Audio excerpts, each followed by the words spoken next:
हमारे माताएं, बहनें, नौजवान साथी, बड़े बुजुर्ग, आप सभी का मैं हार्दिक अभिनंदन करते हुए हमारे मंच पर उपस्थित सभी गण्यमान्य अतिथि का मैं स्वागत करता हूं और आप सभी लोगों को जोहार करता हूं। देखिए, अभी हम लोग रंगो नदी विधानसभा क्षेत्र के चुनाव प्रचार प्रसार में नहीं पहुंच पाए। वो इसलिए नहीं पहुंच पाए कि आज प्रधानमंत्री जी का कार्यक्रम हो जाने की वजह से हम सभी लोगों का हेलीकॉप्टर को उड़ने नहीं दिया गया और हम लोग को जहां है वहीं पर रहने के लिए आदेश दे दिया गया है। और बड़ा ही विचित्र है, आज हमारे प्रचार को इन लोगों ने बड़ा सुनियोजित तरीके से ठप करने का ये प्रयास किया।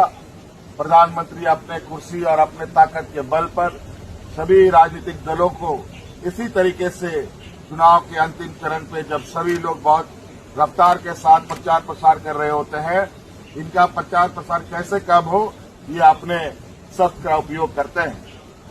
आज आपके बीच में हम नहीं आ पाए, लेकिन हमारे जोश में कोई कमजोरी न हो और किसी भी तरीके का हमें डराने का जो प्रयास हो, उस डर को हमें बाहर निकालना है, क्योंकि ये लोग इन प्रकार चुनाव जीतने का हमेशा से प्रयास किया है। कभी वोट चोरी करके चुनाव जीतना या फिर हमें चुनाव प्रचार प्रसार करने से रोकना। लेकिन आप सभी लोगों को हम कहना चाहेंगे, पहली बार असम की धरती में झारखंड मुक्ति मोर्चा ने कदम रखा है और इसमें जय भारत पार्टी और आशा के लोगों ने मिलकर आज यहाँ के आदिवासी, किसान, मजदूरों का हक अधिकार की लड़ाई लड़ने के लिए संकल्प लिया है।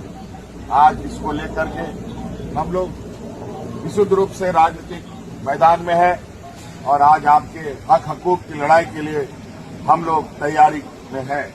इसके लिए राजनीतिक ताकत मजबूत करना बहुत ही जरूरी है और इसलिए गंगा नदी के सभी माननीय जितने भी हमारे मतदाता हैं, आप सब लोग, आप चुनाव बहुत करीब आ चुका है, आप सभी लोगों से आग्रह है और निवेदन करने हम लोग आए हैं। हम लोग वीर भूमि से आते हैं और हमें हक अधिकार कैसे लड़ा जाता है, कैसे लिया जाता है, हम लोगों से बढ़िया कोई नहीं जानता। और इसलिए आप लोग के बीच की जो समस्या है, इसको पहले चरण में लेते हुए आपके असम के जितने भी चाय बागान के क्षेत्र हैं, इसको हम लोगों ने चुना है। और बड़ा ही आश्चर्य होता है कि आज चाय बागान में जो समस्या है, बिजली का, पानी का, पक्का मकान का, बच्चों के लिए अच्छी शिक्षा का, यहाँ के किसानों का, मजदूरों का, आदिवासियों का मजदूरी का, आदिवासियों का आदिवासी के दर्जा का, ये बरसों बरस से क्यों लंबित है, मुझे समझ से परे है। बना था जब बंगाल नहीं बना था, जब उड़ीसा नहीं बना था, और जब आज असम बन गया, बिहार बन गया, झारखंड बन गया, उड़ीसा बन गया, वहां का आदिवासी आदिवासी बन गया और यहाँ के आदिवासी आदिवासी नहीं बन पाए। ये कहीं न कहीं बहुत चिंता का विषय है और कहीं न कहीं लोगों ने बड़ा सुनियोजित तरीके से हमें अलग थलग यहाँ असम में रखा है।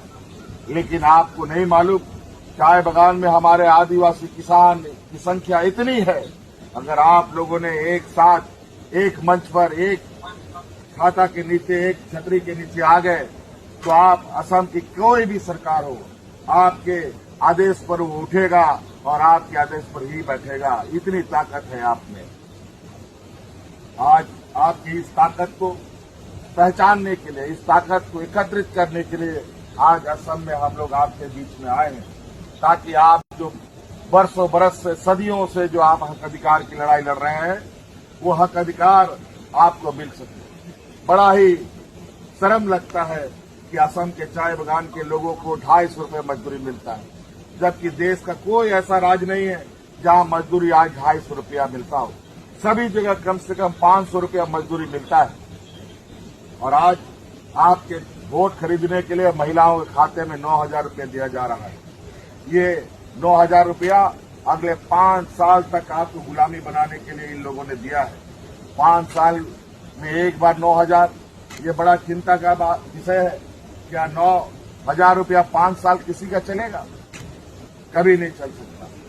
आज 250 रुपया में आप लोग कैसे अपना जीवन गुजर बसर करते हैं, ये हमारे लिए बहुत चिंता का विषय है। क्या खाते हैं, क्या आप रखेंगे, क्या घर चलाएंगे, क्या बच्चों को पढ़ाएंगे, क्या बीमारी में इलाज कराएंगे, क्या होगा आपके इस 250 रुपया में। आज इसीलिए आपका न्यूनतम मजदूरी कैसे 500 रुपया हो, ये हमें पता है। और आप हमारा साथ देंगे तो निश्चित रूप से हम लोग ऐसे नीतियों का निर्धारण करवाने का काम करेंगे जहां आपको 250 रुपया से 500 रुपया न्यूनतम मजदूरी आपको मिले। बहुत सारी बातें हैं, लेकिन आज हम आपके बीच में नहीं पहुंचने का हमें बहुत तकलीफ है, लेकिन आज इससे मनोबल घटाने का जरूरत नहीं है। आज हमारे सिपाही आपके बीच में हैं, आज नहीं कल हम आपके बीच में जरूर पहुंचेंगे, लेकिन अपनी ताकत को पहचानिए, एकजुट रहिए और अपने हक हकूक की लड़ाई को आगे अंजाम तक पहुंचाने का काम कीजिए। आज असम की जो स्थिति है, मैं आपके गांव में, आपके चाय बागानों में, आपके घरों में जाने का मुझे मौका मिला। ऐसा बुरा हाल मैंने अलग किसी दूसरे राज्यों में कभी नहीं देखा। और आज आपके इस असम के हालात, यहाँ के आदिवासियों के हालात को देखकर मुझे निश्चित रूप से बहुत ही तकलीफ और असहाय महसूस हो रहा है। आज हम लोग जिस राज्य से आते हैं वो वीर भूमि है। आज हम लोग हर चीज लड़ाई संघर्ष करके हमने पाया है। आप जैसे आदिवासियों की ताकत से, आप जैसे किसानों की ताकत से, आप जैसे मजदूरों की ताकत से हम लोगों ने अलग राज बनाया इस देश के अंदर। आप जैसे लोगों की ताकत से हम लोग अपने आबुआ सरकार चलाते हैं। आज झारखंड में जाके देखें, हर किसान, मजदूर, आदिवासी, दलित, पिछड़ों के चेहरे में मुस्कान होता है। लेकिन आज यहाँ असम के राज्य में देख रहा हूँ, यहाँ पीने का साफ पानी नहीं, यहाँ रहने का पक्का मकान नहीं, यहाँ पर सड़कों की हालत बद से बदतर है। आपके कंधे पर पूरा चाय बागान है। असम की पहचान चाय बागान से है। असम की अर्थव्यवस्था चाय बागानों पर है।